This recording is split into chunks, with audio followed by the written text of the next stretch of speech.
But having said that, I have been writing about the public relations business generally in Europe and North America for very close to 30 years, which is, when you think about it, a little bit sad. I think that the introduction that I got, though, will let you know a couple of things that are important. The first is that I have been associated with more failed public relations magazines than anybody else in the history of the planet.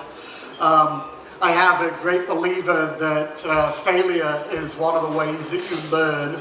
So hopefully I'm bringing a lot of experience and knowledge to this presentation.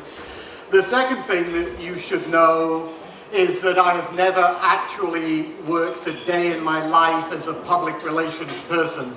I don't do public relations, and that might, for some of you, raise the question of why I have the hubris to stand up in front of a room of people who have between them 1,000 years of experience in this business and try to tell them what's going on in their own world. The only thing that I can say is that somebody wise once said, if you steal ideas from one person, it's plagiarism. If you steal ideas from more than one person, it's research.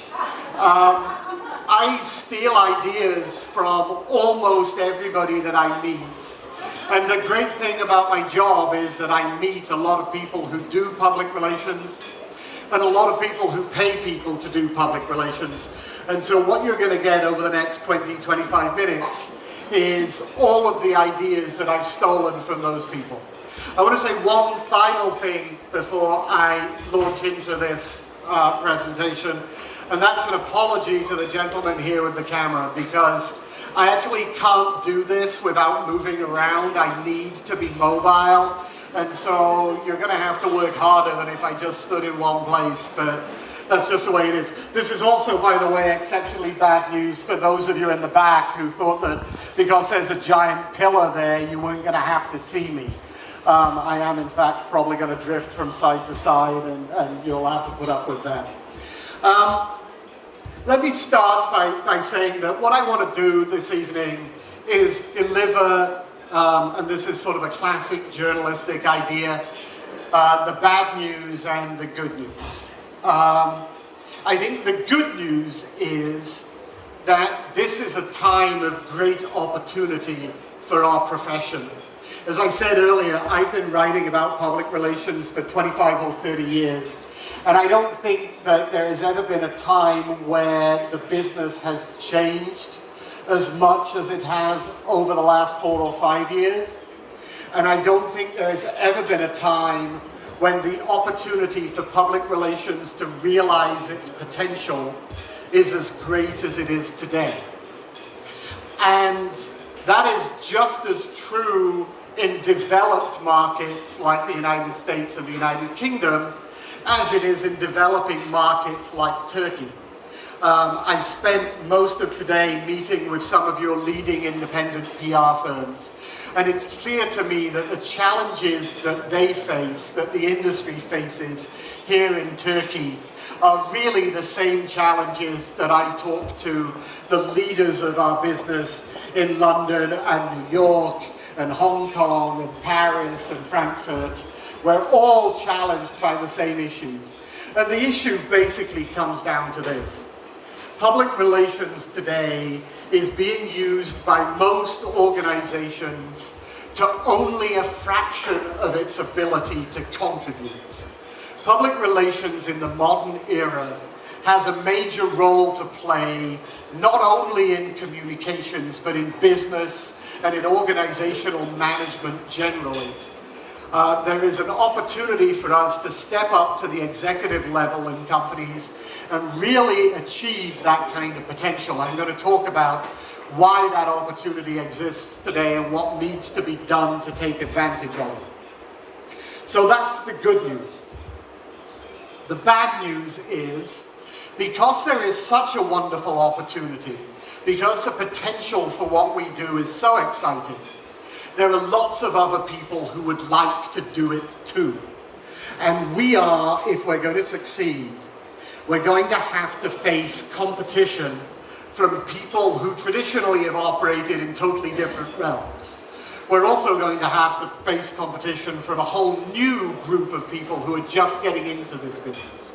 So, for example, those of you in the agency world, which is, I suspect, most of you, are going to face competition from advertising agencies. But advertising is the great medium of the 20th century.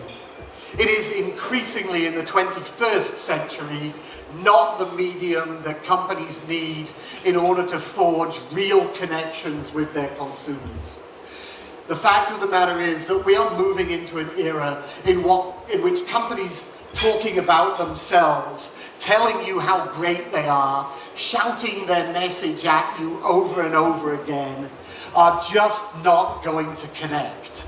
They are not credible, they are not trustworthy, they are not authentic, and companies are going to need to find new ways to connect, not only with their consumers, but with communities, with shareholders, with employees, with all of their stakeholders.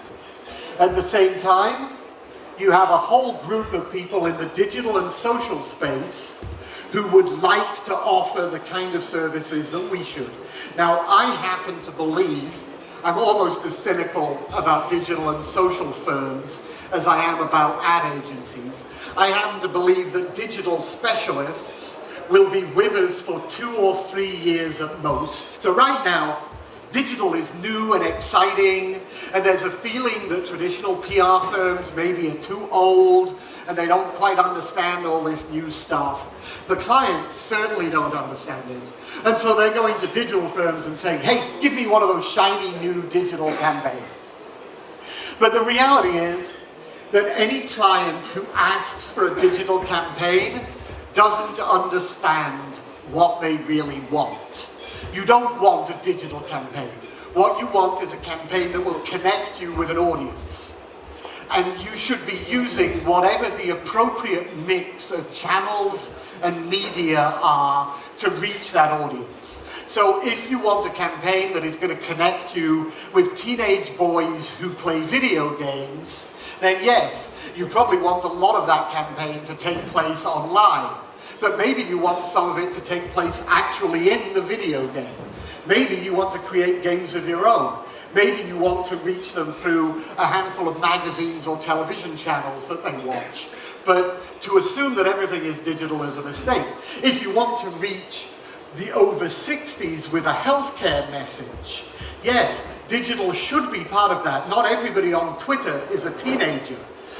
Certainly in the markets that I'm familiar with, more and more elderly people, I don't mean that 60 is elderly because I'm closing in rapidly myself, but more and more older, senior people are beginning to use social media themselves, and so you need digital for that, but only as part of an overall mix.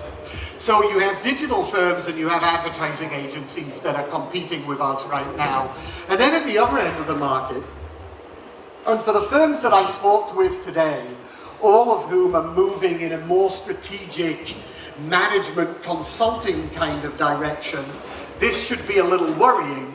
We are also going to start to face competition from the consulting firms, from the McKinseys and the Booz Hamiltons and firms like that, because they are looking at the very strategic end of what we do, particularly in change management, but also in areas like crisis, and they believe that they can do that also. And so the competitive landscape for agencies is changing. At the same time, the potential for public relations inside companies, and this is obviously relevant to what you do, is also shifting. And you need to be aware of this. And I think that there are a couple of things that are happening inside companies. The first, again, is that public relations is going to be elevated to a much higher level than it has operated in the past. And it's probably worth me stopping for a moment here to explain what I mean by public relations, because historically there have been two very different definitions of our profession. So over the last 25, 30 years, in big, sophisticated markets and in developing markets, public relations has come to mean, because of our industry's failures, media relations. So public relations is not free advertising, it's not earned media, it's not publicity. It is the whole business of managing your relationship between you and everybody else who depends on you or on you who you depend. That's your employees, your shareholders, your people who are in NGOs who are criticizing you, politicians, everybody that you depend on for your success. And it's not managing that relationship through one channel or one vehicle. It's managing that relationship through all channels and all vehicles. Now, it's worth stopping for a moment and thinking about what this really means. First of all, it means that public relations is not something you do instead of advertising or alongside advertising. Actually, if you believe this definition of public relations, advertising is one tool that public relations people have at their disposal to manage that relationship. Public relations should be the parent, and advertising should be one of the tools at its disposal. Also, if you think about this relationship, marketing is a subset of public relations, not the other way around. Public relations is about managing all of your relationships. Marketing is about managing the consumer relationship. And finally, and this is really important, okay? Public relations is not communications. If you think about the way in which you build a relationship in real life, communications is a huge part of it. But a much bigger part of it is behavior. If I tell my wife how much I love her, and then she catches me in bed with a younger woman, I hope it's a younger woman. If she catches me in bed with an older woman, we're all in trouble. If she catches me in bed with a younger woman, is she going to believe what I said to her or what she saw with her own eyes? She's going to believe my behavior. So the thing that needs to be said here is if you are involved in public relations, you have to be involved in making sure not that your company says the right thing, but that it does the right thing. And so I believe what we're going to see happen over the next 5 years is we're going to see an emergence of a discipline inside organizations that is genuinely about public relations, that functions at the policy level of the organization. It needs to think about the operational implications, it needs to think about the financial implications, it needs to think about the legal implications, and it needs to think about the reputational or relationship implications. And reputation should absolutely be on the same level as those three other things. Just as a company has a COO and a CFO and a chief legal officer, it needs to have somebody who is a chief reputation officer or a chief relationship officer so that we can avoid the kind of bad decisions that lead to the destruction of reputational or relationship value. And the reason that this is happening now is that we have moved into what I would call an era of radical transparency. We have moved into an age in which every aspect of your organization's behavior is being scrutinized by other people and is being spread and disseminated outside your organization rapidly and globally. And so suddenly people have access to much more information about your companies and your client companies than they ever had before, and they have the power to make decisions based on whether they want to do business with you. And if you're not the kind of company that people want to do business with, if your values are not the same as the values of your employees, your customers, your shareholders, your communities, you're going to find life increasingly difficult. A lot of this, obviously, comes down to social media and the impact of social media on our business. I would argue that for people who are in the traditional marketing realm, social media has changed absolutely everything. 5 years ago, I think, it was still possible for a marketer or a brand manager to believe that the brand was everything he or she said about the company. So it was possible to believe that the brand was the sum of your advertising and your sponsorships and your website and your executive speeches and your press releases. But the brand was something that you controlled. You told people, this is my brand. Today, that is no longer true. And if you're operating as if it's true, you are going to run into a lot of trouble. Because today, the brand is not what you tell people about yourself. The brand is what everybody else says about you when you're not in the room. Your brand today is not your advertising and your website and your sponsorship. Your brand is a million conversations that are taking place online and in the real world. They're people who are telling each other what your company really stands for.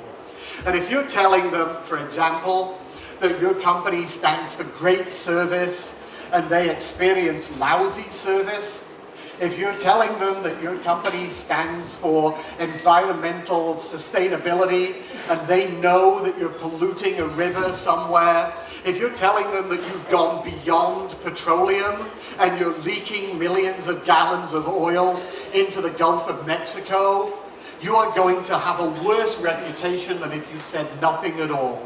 Because that gap between the reality that people experience and what you're telling them is going to be obvious to everybody. Now, I've also been saying that while social media changes everything for the marketers, for public relations people, it changes nothing. Let me stop a second and clarify this. For good public relations people, it changes nothing. For people who are practicing public relations the way it ought to be practiced, social media makes absolutely no difference to the world whatsoever. Because the things that have always characterized good public relations are things like transparency, authenticity, credibility, trust, dialogue, conversation. These are the things that were important in PR 50 years ago, 20 years ago, important in PR today. What that means, and this is good news, I hope, for the people in this room, is that the difference between really good PR people who are genuinely strategic counselors, and mediocre PR people who just offer PR at the lowest price by the pound, is going to be much bigger in the future than it was in the past. And this is going to allow you, I hope, to escape from that kind of price competition that has been driving our business down to the lowest common denominator. Now, I'm saying that this is a huge opportunity. I'm already getting a signal that I'm coming close to the end of my time. So very quickly, I want to run through 4 or 5 of the things that I think PR people are going to have to do differently or better in the modern era if they are going to take full advantage of this. The first is that we have to really become counselors. And in order to become counselors, there is one characteristic that we need more than any other. And it's a characteristic that doesn't necessarily come easy to our business. And that characteristic is courage. Being a counselor is pretty much defined by having the courage to tell your company when it's about to do something stupid. It's being the person in the room when everybody else is saying, this is a great idea, let's continue to do this because it's the easy thing to do and it'll make us more money this quarter. To be the person who says, if you do this, it's going to damage your reputation and your relationships, and it's going to be more damaging in the long term. You have to stop. It's being the person who has the courage to be the only person in the room to say the unpopular thing. And we have to learn to do that, and we have to learn to do it in a way that is convincing and compelling and doesn't end up losing us our jobs or our clients. The second thing that has to happen is, in order to do that with supreme confidence, we have to be much better at business. I have, in 30 years of writing about this business, hardly ever come across a client who said, the big problem with my PR people is that they don't understand the media or they don't understand communications. I have come across hundreds of CEOs in particular who say the big problem with my PR people is they don't understand the business. They are not business people. We have to start bringing in people to our industry who are genuine business leaders, not just communicators, who understand how to run a spreadsheet, who understand how the supply chain works, who understand the whole business in its entirety. And one of the things that has to happen is that we have to start teaching public relations, not in journalism schools, but in business schools. We have to do that because PR people need to be better at business, but we also need to do that because business people need to really understand public relations. The CEOs of tomorrow have to be exposed to PR when they are young students and young executives, because it's going to be a much bigger part of their job in 10 or 15 years' time than it is of the CEO's job today. The next thing we need to do is that we need to make sure that we have the talent pool in this industry as broad and as diverse as it possibly can be. This is an industry that really thrives on bringing together a wide variety of different talents and different perspectives. Creativity, I believe, comes from having people in the room who think differently, not people in the room who all think the same. And we need to start bringing in people who have very different skill sets and mindsets to the journalistic mindset or the publicity mindset that has dominated. So, we need people who understand data and analytics, because really being able to draw on data to derive the kind of strategic insights that will drive campaigns in the future is going to be important. We need to bring in people who are sociologists and cultural anthropologists who understand behavioral science, because what this job is about at the end of the day is changing behavior. And persuasion is not as simple as just presenting people with factual information. It is about touching them in an emotional way and being persuasive. And that's a skill set that comes from a wide variety of different people. We need to get in content creators who can produce cutting-edge videos, who can create infographics, who can create mobile apps, because we have to be better than everybody else at using all of the tools available to us to reach audience in as many different channels as we possibly can. And the final thing that I want to talk about quickly is that we need to be better at measuring and evaluating what we do in terms that really matter.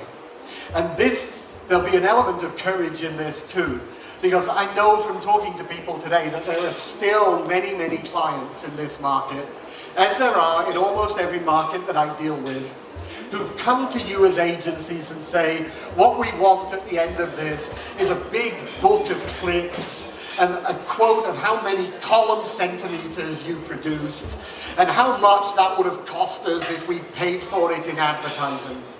And this is not the way that you measure success in public relations. And you have to be prepared at some point to push back against those clients and tell them that this is not what they want. What we ought to be doing in public relations, I believe, is fairly simple. Every public relations campaign in this environment ought to have two objectives. The first objective, to create as many advocates for your business as you can. To make sure that there are people out there who are telling their friends how great you are, who are on social media saying, I love this company, who are out there doing your job for you. So the first thing is you need to create as many advocates as possible. The second thing is that you need to reduce to a bare minimum the number of people who are out there telling everybody else how much they hate your company. These people are out there right now saying, you know, this company sucks, they spoil the environment, they're taking all the drinking water from this market, they didn't pay for this oil spill, they didn't pay for this environmental accident, they weren't safe enough with their airplanes. Those people are out there, and you have to find a way to reduce the number of people who are doing that. Public relations to me is about creating brand fans or company fans, employees who'll go out and tell people how great you are to work for, customers who'll tell people how great your customer service is, or how much you're giving back to society through CSR, and reducing the number of people who hate you. And this is the measure on which all campaigns, not just PR, everything an organization does, ought to be measured in the future. And the good thing about this is where public relations is at its strongest. Even the best public relations program is going to struggle to get the same reach and frequency that you get from advertising. But even the smallest public relations program can create fans and reduce detractors in a way that an ad simply can't. And the big challenge for us is to persuade marketers and CEOs that what they ought to be measuring is what we do well, not what our advertising brethren do well. And if we can do that, we can shift the entire landscape on which communications takes place. I really believe that we are entering what I think is going to be a golden era for public relations. I think the opportunity for us to really contribute to organizations, the opportunity for us to really make a difference in the world is incredibly exciting right now.